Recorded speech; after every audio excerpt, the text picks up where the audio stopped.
Welcome to the Good Place Marionville Podcast, dedicated to highlighting the good right here in Marionville, Missouri. Today's episode will continue our commitment to showcase the goodness in Marionville, uniting our community through shared stories of hope and optimism. So let's cover some of the good this week. And let's start with election. We have our Police Chief Wes Coatney with us today. So Chief, tell us what you did as far as at the polls during the election. Sure. So most people know that we have a special response team, an SRT team. Some people call them a SWAT team. And on that SRT team, we have several medics, paramedics, and things like that are part of the local ambulance service, but they also do tactical medic with us.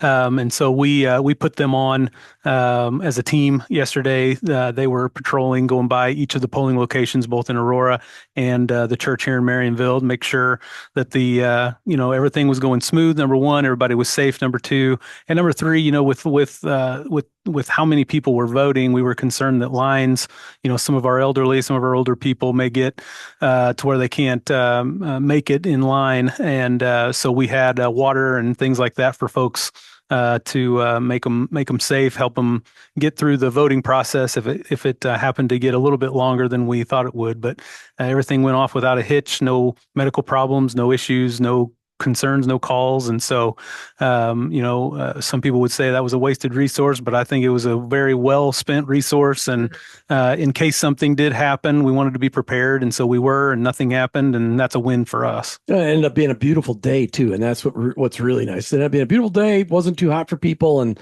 so that's really good. Excellent. So that's an excellent deal. All right. So listen, school news. We received some sports updates to let you all know about. Marionville Volleyball took third at districts, and Annaliyah Ghan and Brooklyn Holder both received second team all district. I wish I could say those names better again. Annaliyah Ghan and Brooklyn Holder both received second team all district. Yeah, I said it twice because I want to make sure I said their names right. And Sydney Soutee, oh boy, Soutee, yes, received first team all district. Thank you to Crystal Stafford for leading them so well and sharing this good news. And I apologize to the girls if I said your names wrong. Well, as we get to know everybody, we're getting to know the pronunciations of all the local families. So we just love that. In first responder news, the Marionville Fire Department has received applications for a couple of new volunteers. And I just want to again say, if you are considering joining the department, now is a great time. You can all start training together to grow the team. You can see Chris or email him at kbowling@marionvillemo.gov. And we really are thankful for this much needed rain that we've had and the halt to all the extra fires. Doesn't mean you shouldn't be careful if you decide to have a fire in your backyard. For sure. All right, today we want to welcome Police Chief Wes Coatney. We are welcoming him to the Good Place Marionville Podcast, second time appearance. Chief, last time you were on the show, we got to know a little bit about your family and career history. Is there anything new we need to let listeners know about? We're continuing to chug on. We've got the fall and winter coming up, which always changes our game a little bit. What do you mean? What do you mean it changes your game? Sure. So fewer people out just wandering around, so they're easy targets for us to find them out doing nonsense. So in the fall and in the winter, when it's cold, they stay a little bit more clandestine in their operations. Sometimes, but at the same time, drug use and depression and things like that tend to go up. So we end up with a lot more of our domestic type situations, mental health type situations, domestic type situations. And so we are getting ourselves mentally prepared for handling those tough situations that happen during this holiday season. Folks just get down, get a little bit depressed, have some hard times, and turn to substances and things sometimes, and we have to come in and intervene. And so during the summertime, there's a little bit more freedom. People are out and about, wandering around. We can stop and ID them and talk to them. And so the winter and the fall just does change our approach just a little bit, kind of like football. It's hot in the August, and they change their game plan when there's ice on the field. So let's talk about some of the positive of that. So if in the wintertime, people are struggling. That's why you live in a great town like Marionville. Get to know your neighbors. Maybe you have a neighbor that if you just visited them or invited them over for dinner, they wouldn't be struggling because they know that somebody cared about them. If you don't know the names of your neighbors that live in front of you, behind you, and next door to you on either side, please get to know them. Have a meal, drop off some cookies, whatever you do, but let them know that you care for them and maybe their winter won't be so tough. I mean, that's one of those things that small towns should be famous for. And I think we could all do a little work on that. In fact, we just had trick or treating last week. It's easy for you to say. No, it's not. But trick or treating, if you eat a lot of sugar, you start to talk like that. But if you have any extra candy left over, maybe make a little goodie bag, take it over to a neighbor that you have not met before or you haven't seen in a while, and just treat them. Give them that as an open door, a way to just, add a little sugar in their own life and make them feel good and open that conversation back up before people get, kind of closed down for winter. Now, I will say winter here is lovely. We lived in Minnesota. That's where we met. So winter here, there are cold days and there are warm days. Winter here is like summer in Alaska. I do know that people stay inside more. So it's a great opportunity now while it's still nice out to make those connections. Okay. Well, no, I want one more thing. All right. So in getting to know your neighbors, and Wes, I know you wanted to say something, in getting to know your neighbors, a lot of you live next door to neighbors that may be 70 plus. They could be a risk for falling. Get to know your neighbors so that if they ever need help getting back up, they can call you and you could develop that relationship, because that is so important. And also we give the fire department a break for going out to those, let's help you get it back up off the ground calls. We love to do that. We love to help people, but if you as a neighbor can help them, it makes the relationship even stronger. Wes, did you want to add something? I would just say same thing. If you have somebody near you or around you that struggles, or they have somebody in their family that struggles or something like that, there's a lot of different fuels that are added to the fire of an addict, but one of them is isolationism. And when they feel lonely, and they don't have anybody, then they turn to a fight or flight type mentality, and they will go out and try to survive that the best way that they know how. And that is not always a healthy, productive way of living life. And so if you, as somebody that does have your life together and is doing the things and is working and is being a neighbor and all of that, and are willing to reach a hand out to them and show them that you care, good old down home Christian type person is a really good treatment program for these people in our community. You can send them to all of these treatment facilities and all of that, and that's all fine and well. But until they have a purpose, it's going to be real hard. And so if you have the ability to give them that purpose or to introduce them to that purpose, you may change their life, and I'll never have to meet them. And that'd be a win for all of us. Win for everyone. Thank you for those words of encouragement. I hope that gives everybody a little bit of a challenge today. So today, we wanted to have a conversation. Wesley, we were talking and you said you really wanted to address a crisis that is happening in the U.S. What is the crisis that we're going to talk about today? So a crisis that everybody has probably heard. If you've had the news on longer than 5 minutes, you've probably heard of the fentanyl crisis in the United States. And so I get asked about that a lot at different meetings and different things that I'm at. What is fentanyl? What is it bad? Is it a problem here? Are we seeing it? How does somebody get addicted to it? Where does it come from? And I just thought maybe we would talk about that. Even though this is the good news, this is the good news podcast. There is good news to it, which is the fact that we don't see it a whole lot heavily here. We do see it, but not as heavily as in a lot of other communities. Mm-hmm. But I thought maybe I would just do a quick education about what fentanyl is, what to look for, how you can tell maybe somebody may be under the influence of it, especially a family member or a friend, and maybe some mechanisms that are available to us to try to address it. All right. So what is fentanyl? So fentanyl is a synthetic opioid. So if you know what an opiate is derived from a plant that is grown over in the Middle East called the poppy. The seed is pressed, it's turned into opium, and then that is then transformed into an opiate, which is usable in medication like Percocet, hydrocodone, and things like that.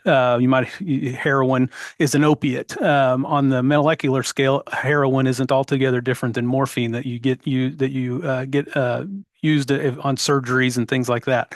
So the Chinese, just to be perfectly blunt about it, were able to synthesize opiate by a chemical process where you don't need the poppy plant. And they created a chemical compound that basically mimics all of the effects of opioids, only in a much stronger way, and that is called fentanyl. So fentanyl is an opioid, but it is a synthetic opioid. It does not have the natural substances in it that opium or opiates do, and it's usually around a 100 times stronger than a normal opiate or an opioid. So does it have a legitimate use in society? Absolutely. So there's two kinds of fentanyl. There are fentanyl that's used in medical procedures and is prescribed to you by a doctor, and then there is fentanyl that is usually the chemicals are shipped from China down to Mexico and come up through our borders, and that is the illicit or illegal fentanyl. It is the same, but the fentanyl that we use in our medical facilities are controlled. The doctors know what they're doing. They know how old you are. They know how heavy you are. They know your weight. They know your body type. They know how to monitor you. The fentanyl that comes up and ends up on the street is made by somebody that doesn't even know what they're doing other than following a recipe and sending it up through different ways, making it look like aspirin, making it look like an ibuprofen pill, numerous different over-the-counter pills. They have a dye that basically allows them to press this fentanyl and make it look like it's a normal pill that's just from Walmart. And then that is sold and ingested by folks that become addicted to an opiate, which usually starts a lot of times. Opioid addiction starts when somebody's injured or somebody's had a car crash or something, and they have a bad time managing the pain, and they start using opioid painkillers, and then that addiction gets bad, and then the doctors stop prescribing it, and then they're left to figure out how they're going to feed that. So one of the things that I read online was this fact that for the people that are not using it under the direction of a doctor, so illegal use of it right there is the number one way of knowing that it's not a good thing, right? Yep. But they don't know what they're getting. Right. And so this becomes very dangerous. Yep. Why, what does that element mean for people? Sure. So it takes 0.2 nanograms of fentanyl in your body to kill you. So if you all just hold out your hand and put your palm up and imagine a salt shaker and putting some salt on the palm of your hand, if you were to take those granules of salt and take 2 of those granules, that's enough fentanyl to kill you. And so if you have that much pressed into one of these pills that you take, there may be 10 times enough fentanyl to take your life. And so that is the problem, is that somebody that is used to using heroin or using too much Percocet or painkillers, if they get a hold of somebody that says, "Hey, I've got this fentanyl and it's 100 times better," and they take the amount that they're used to taking with an opioid or like a Percocet or something, it may well kill them. What it does is it shuts their brain's ability to breathe, and they die of respiratory failure. So how did things get? I mean, this is a good Place Marionville podcast. We're trying to talk about the good in this, which the good is we're not having a lot of problems with this in Marionville. But how did things get so bad nationally, and how can we support law enforcement in this war on these drugs that are? I know we hear it's coming across the border. Not sure which border, whether it's Canada or Mexico, but how do things get so out of control, and how do we best support you guys in this? The best thing to do is to ultimately the best way to deal with drug problem in the United States of America, whether it's heroin or methamphetamine or whatever it is to eliminate the demand. And so if you have somebody in your family or in your life or somebody that you have the ability to reach or to touch, try to get them some help. Try to address what you see as the problem. Call us. If we can help somebody without hauling them off to jail, that's our preference at the police department. So, if we can go to somebody and we can tell this person is down on their luck, they're having a terrible time, they're addicted to this fentanyl or whatever, they're not going to get help in jail. That's not going to solve the problem. And so, if we have to catch them out on the street selling it and doing ignorant stuff, then we're going to take them to jail. But at the same time, the good news is law enforcement's come a long way in the last 20, 25 years with dealing with addiction.